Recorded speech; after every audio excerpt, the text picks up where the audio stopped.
Yo voy a tener el gusto de quedarme unos segundos más para presentar a mi colega, el doctor y profesor Mario Acosta. Él es especialista en endocrinología y enfermedades metabólicas por la Universidad René Descartes de París, Francia, y es médico tratante del Hospital Metropolitano, es jefe de servicio del Hospital Metropolitano de Endocrinología, actual vicepresidente y past president de la Sociedad Ecuatoriana de Endocrinología Núcleo Pichincha, y también profesor e investigador universitario en pre y posgrado. Un gusto compartir el foro con usted, Mario. Lo dejo con el auditorio. Muchas gracias, Jorge. Vamos a intentar compartir la presentación. Como decía, es una gran idea de los compañeros de la directiva el que enfoquemos enfermedades raras en endocrinología. Yo me voy a enfocar en una que es bastante rara, pero no tanto como ser excepcional, y que tiene una historia. Cuando llegamos al Hospital Bacortiz, donde yo trabajé tantos años, uno de nuestros maestros pediatras nos decía que el raquitismo en el Ecuador no existe. Y cuando algunas veces presentábamos algunos casos con sospecha, nos decía, eso es imposible. En Ecuador el raquitismo no existe porque tenemos sol. Lo que pasa es que nosotros nos enfocábamos ahí solamente a ese raquitismo por deficiencia de vitamina D. Y veamos que hay otros tipos de raquitismo. Yo les presento un caso también. Esta es una niña que a él se le vio en el servicio cuando tenía 3 años y medio por unas deformidades en los miembros inferiores. Tenía un genovar marcado, piernas arqueadas. Además estaba muy decaída, sin fuerza muscular, era muy chiquita. Y tenía algunos exámenes cuando se le hizo llamativos. Un sodio, un calcio normal, pero un fósforo muy bajo y una fosfatasa alcalina muy elevada. Y cuando se midieron el calcio urinario y el fósforo urinario, pudimos constatar que tenía una gran pérdida de fósforo. En ese momento se hizo también un análisis de PTH que fue normal alto. Y en la radiología, como ustedes pueden ver en el lado derecho, teníamos una imagen típica de lo que es un raquitismo. Esas epífisis desflecadas, con la imagen típica que hemos oído de copa de champán, eran unos huesos largos, arqueados y una importante desmineralización ósea. Entonces, es verdad, el raquitismo es un proceso de osificación del hueso que afecta al cartílago de crecimiento, afecta predominantemente a los huesos largos y produce graves complicaciones. ¿Cuál es el cuadro clínico típico del raquitismo? Se afecta el crecimiento, las habilidades motoras y produce dolor en la columna vertebral, en las piernas, en la pelvis, una gran debilidad muscular. De hecho, nosotros tuvimos algún paciente muy afectado, ¿no?, que probablemente tuvo uno de los subtipos que vamos a hablar luego, con una enorme debilidad muscular, que falleció de una manera dramática, como es con una insuficiencia respiratoria muy grave. Además, se asocian deformidades óseas, las piernas arqueadas, las rodillas en valgo, engrosamiento de muñecas y tobillos, la típica también el rosario raquítico, la proyección del esternón y otros que ustedes conocen. Entonces, son las radiografías típicas de un raquitismo con lesiones tanto en el tórax, ¿no? Si nosotros veríamos con un poco de atención, realmente se ven aquellas afecciones que dan el rosario raquítico, esta imagen clásica, ¿no?, de epífisis desflecadas, ¿no?, los huesos arqueados y otros. Decía que lo clásico ha sido mirarnos hacia el lado izquierdo de la diapositiva, ¿cierto? El raquitismo que tiene que ver con el calcio, en el que hay o deficiencia de insulina o resistencia de insulina. Y estos son causados fundamentalmente por la malabsorción y la desnutrición fundamentalmente, ¿no?, la falta de exposición al sol y defectos ya genéticos en la activación de la vitamina D, en el que hay una alteración, sea de la 21-hidroxilación o de la 1-hidroxilación, que hace que no se produzca una vitamina D activa. También tenemos enfermedades por alteración de la función renal. Pero el otro lado, que es el más llamativo, es el de el raquitismo por alteración del fósforo. Y en esto lo que más tenemos, como en la paciente que yo les presenté, una pérdida renal tubular de fósforo, que tiene una serie de subtipos de alteraciones. También se puede ver en el síndrome de Fanconi renal, en la deficiencia de fosfato de origen dietético, en la malnutrición proteica muy, muy grave y en problemas de mala absorción. Como decía, son un grupo de enfermedades genéticas raras, y ese es el título del simposio de esta noche, en el que tenemos algunos subtipos de enfermedades que afectan al hueso. Vean que hay la displasia ósea primaria, la displasia primaria con defectos de la mineralización, hay alteraciones del metabolismo de la vitamina D, como ya decíamos, la ausencia de la 25 o de la 1-alfa hidroxilasa y los raquitismos hipofosfatémicos. Para poder entender eso, hagamos un rápido recuento de cómo es el metabolismo y la homeostasis del calcio y del fósforo. Y tenemos aquí varios actores. Tenemos la hormona paratiroidea que va a producir PTH y calcitonina, pero tenemos el intestino donde se produce la absorción de calcio y de fósforo y la excreción se realiza en el riñón. Y el resultado será que el hueso, que es donde vamos a poner en reserva tanto el calcio como el fósforo, va a ser el resultado de esa relación entre la absorción intestinal y la excreción. Y tenemos algunos actores, yo le he puesto ahí. Tenemos la PTH, que regula la absorción, la excreción, la vitamina D activa, la PTH es la que va a regular la activación de la vitamina D, y actores un poco más nuevos, aunque ya tienen más de 15 años de que se encontraron.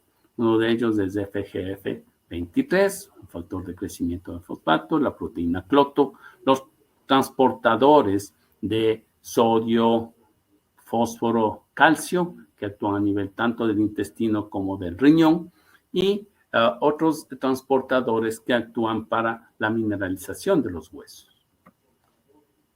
El calcio no simplemente va a ser un rapidísimo recorderis. El calcio tiene dos maneras de absorberse, una transcelular y una paracelular. La paracelular es un mecanismo pasivo y la transcelular necesita de unos transportadores, un transportador intracelular, que es el calbildin, y un transportador que le permite la excreción o el paso a la sangre. Eso en el intestino, y lo mismo pasa en el riñón. En este caso, pasa el calcio acoplado al sodio, a la célula del túbulo renal, y luego pasará al lumen para ir por la orina primaria y ser reabsorbido. ¿Y quién regula esta reabsorción? Ahí es donde vamos a tener los problemas en ocasiones. En el caso del fósforo, tenemos un mecanismo parecido, un transportador que permite el paso desde el lumen intestinal hacia la sangre, ¿no? Que es este sodio fosfato 2B, y estos mismos con otros subtipos, el 2A y 2C, son los que van a permitir la transferencia del fósforo desde la sangre hacia la célula y pasando de la célula hacia el lumen y para ser excretado en la orina. Normalmente, la mayoría del fósforo debería reabsorberse. ¿Quién regula esta reabsorción? Este factor de crecimiento de los fibroblastos, el factor 23, que es el FGF23, que se une a una proteína que se llama la proteína cloto y actúa sobre un receptor. Este FGF23 es el que va a regular la expresión y la actividad de los cotransportadores sodio-fósforo en el tubo contorneado proximal. Puede disminuir también la actividad del cotransportador intestinal del sodio-fósforo, reduce los niveles séricos de vitamina D activa e incluso suprime la síntesis de PTH. Todo esto al final lo que va a producir es un aumento, un incremento de la excreción, de la pérdida de fósforo y una disminución de la absorción, el error intestinal de fósforo, lo que lleva a una disminución del fósforo sérico y una disminución consecuente de la mineralización de los huesos. Tenemos varios subtipos de raquitismo hipofosfatémico. Uno que es ligado al X, uno que es autonómico dominante, uno que es autonómico recesivo y formas independientes asociadas con hipercalciuria.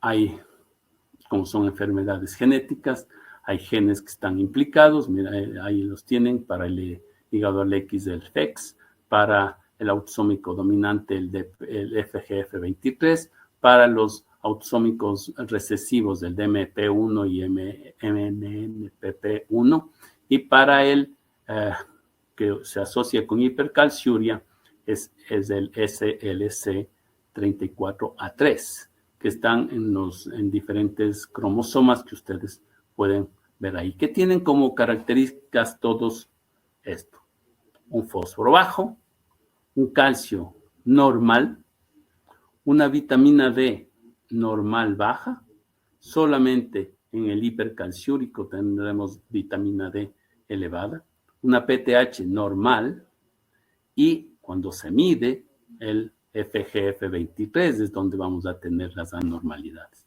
Va a estar elevado en los raquitismos hipofosfatémicos hereditarios y normal en aquel que es unido a hipercalciuria. Y en todos los casos vamos a tener una pérdida de fósforo por la orina. Son enfermedades raras.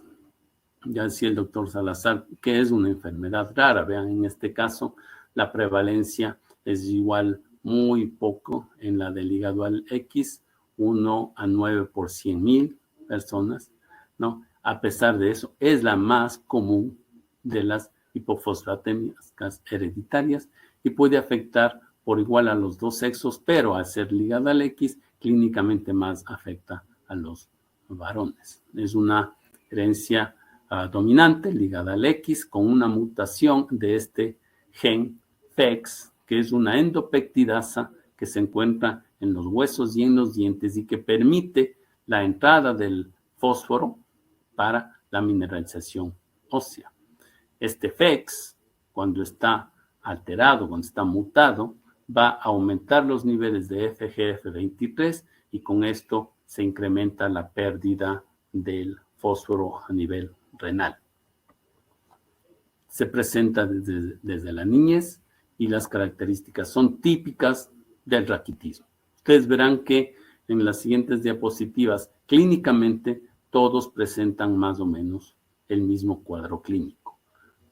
Piernas arqueadas, genu varum, rosario raquítico, disminución de la fuerza muscular, baja estatura, anomalías craneales que pueden afectar a los huesos parietal y frontal con craniosinostosis y anomalías dentales que podría ser lo único que es un poco más característico del hipofosfatémico ligado al X.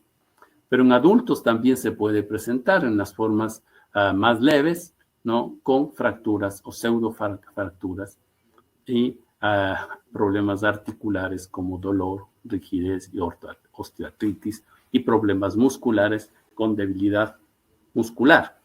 Hay que recordar, para entender eso, que el fósforo va a ser fundamental para la energía. El diagnóstico se hace por la clínica y por la bioquímica. Entonces, ¿qué vemos? Hipofosfatemia con hiperfosfaturia, una excreción elevada de fosfato. Hacemos una un cálculo de la reabsorción tubular máxima de fosfato dividido para la tasa de filtración glomerular, y característicamente tendremos un calcio sérico normal, una PTH normal o ligeramente elevada y una fosfatasa alcalina muy elevada. El cuadro radiológico también va a ser característico del raquitismo y es la genética molecular los que nos dará el diagnóstico. El diagnóstico diferencial se hace con todos los otros subtipos que habíamos comentado, ¿no? Pero en el en el raquitismo hipofosfatémico ligado al X, hacer un rasgo dominante ligado al cromosoma X, como tiene una presentación completa.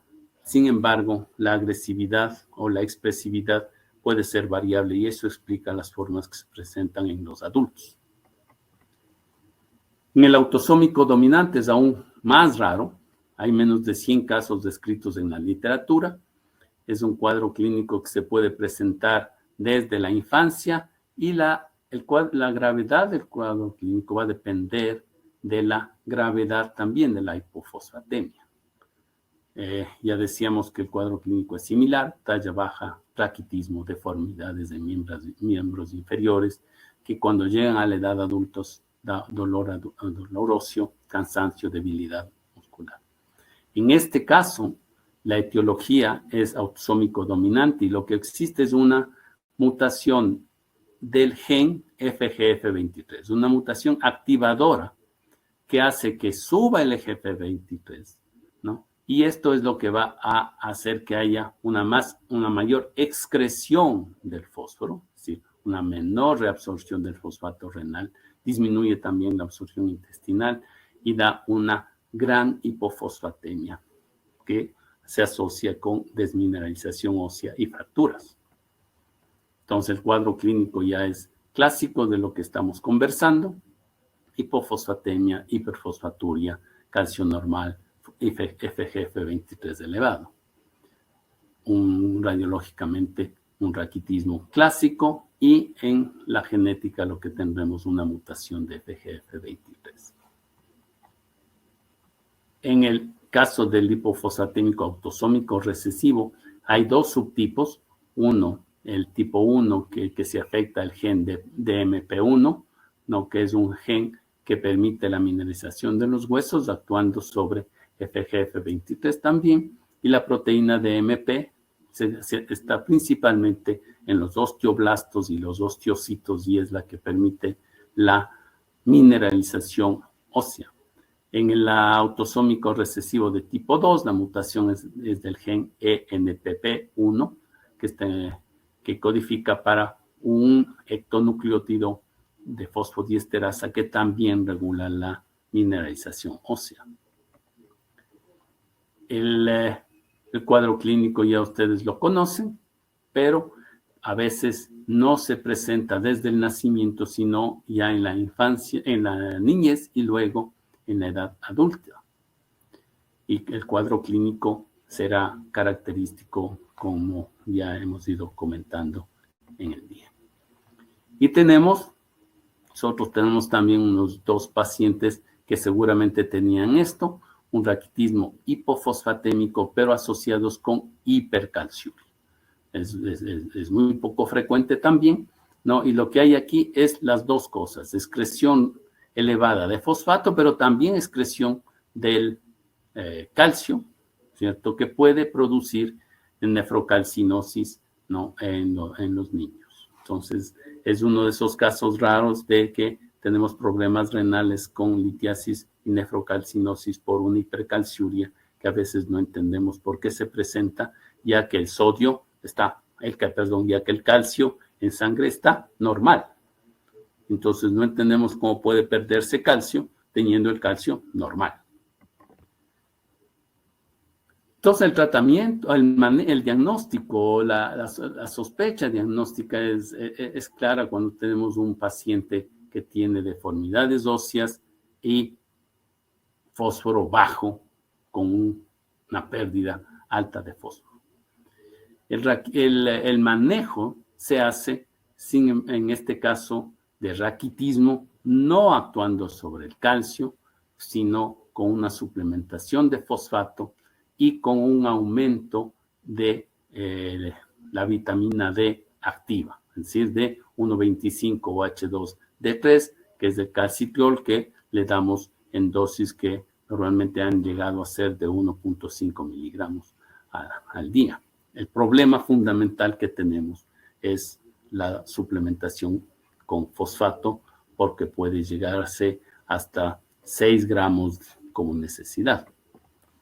Y en el Ecuador, a pesar de ser una cosa tan simple, no existe productos para la suplementación de fosfato. ¿Qué es lo que uno intenta? Mejorar el crecimiento, prevenir las deformidades esqueléticas, ¿no? Aunque sabemos que la pérdida de fosfato no se va a corregir. Adicionalmente, vamos a tener que tener una atención dental y de reparación con ortodoncia, ¿no? A veces, y yo les voy a presentar algunas cosas sobre la cirugía correctiva de las deformidades esqueléticas. Normalmente son pacientes que tenemos que monitorear todo el tiempo el calcio, el fósforo, la fosfatasa alcalina, etcétera, y para prevenir la potencialidad de complicaciones como hiperparatiroidismo y la nefrocalcinosis. Esto es el caso de nuestra paciente. Vean ustedes que nosotros la hemos manejado a prácticamente 18 años, un poco más, ¿no? Ha sido muy difícil normalizar los valores de fósforo, que en ocasiones han estado cerca de lo normal, pero en otras, cuando ella ha dejado de tomar el suplemento de fósforo, sobre todo, se han ido a niveles muy bajos de fósforo, como ese de 1,99 miligramos del año 2018, cuando sabemos que los valores normales de fósforo están como mínimo en 3,4. Vean que prácticamente no hay sino 2-3 veces en estos casi 20 años en que el fósforo ha estado cercano a lo normal. Y siempre, como un efecto de la alteración ósea, hemos tenido niveles muy elevados de fosfatasa alcalina. Las deformidades óseas pueden ser muy invalidantes, ¿no? Y en este caso se asoció a un tratamiento clínico que permitía tenerle de alguna manera controlada. Se necesitó el manejo quirúrgico. Entonces se han realizado 3 veces osteotomías para tratar de enderezar esas deformidades, y se asoció en 2 casos, ¿no?, con un alargamiento óseo con la técnica de Lizarov, ¿no?, que se hizo una vez en el fémur y otra vez en la pierna. Como ven aquí, entonces en el Lizarov lo que se hace es una fractura que permite hacer, en teoría, un callo que va a permitir el alargamiento óseo. Sin embargo, ¿no?, si en el primer manejo, cuando esta paciente tenía menos años, extrañamente ahí funcionó mejor, hubo un buen callo óseo que permitió un alargamiento cuando se hizo en el fémur. En esta ocasión, cuando se hizo en el año 2021, cuando ya tenía 18 años, la consolidación ósea no fue buena, y en esa situación nos encontramos al momento. Aquí tenemos a la misma paciente que ustedes la vieron al inicio. Si uno la mira, hay una mejoría clínica espectacular, podríamos decir. Las piernitas están bastante menos arqueadas, ¿no? Sin embargo, la talla sigue siendo pequeña, y por eso ella intentó esta segunda técnica de alargamiento, ¿no es cierto?, que no ha sido muy exitoso. Sin embargo, como decíamos, las alteraciones no se han logrado controlar totalmente. ¿Qué hacer en estos casos? Y nosotros nos encontramos aquí, junto con algunos colegas jóvenes que están utilizando mucho estos nuevos productos biológicos ¿no? Estuvimos buscando y hay un medicamento que se llama Burosumab, que ha sido aprobado por FDA y la EMA, que es un anticuerpo anti-FGF, que permite entonces disminuir los niveles de FGF y así corregir la pérdida de fosfato, el raquitismo, la osteomalacia y mejorar la desmineralización. Esta presentación yo la hice con la intención de expresar la necesidad, algo parecido a lo que dijo Jorge, la necesidad que tenemos de algunos medicamentos especiales para este grupo de pacientes. Nosotros tenemos 5 pacientes con raquitismo hipofosfatémico. Yo diría que en 3 los resultados han sido muy buenos simplemente con el calcitriol y los suplementos de fosfato, pero en 2 casos han sido bastante menos interesantes y hay necesidad de probablemente este tipo de tratamiento más etiológico como los anticuerpos anti-FGF23.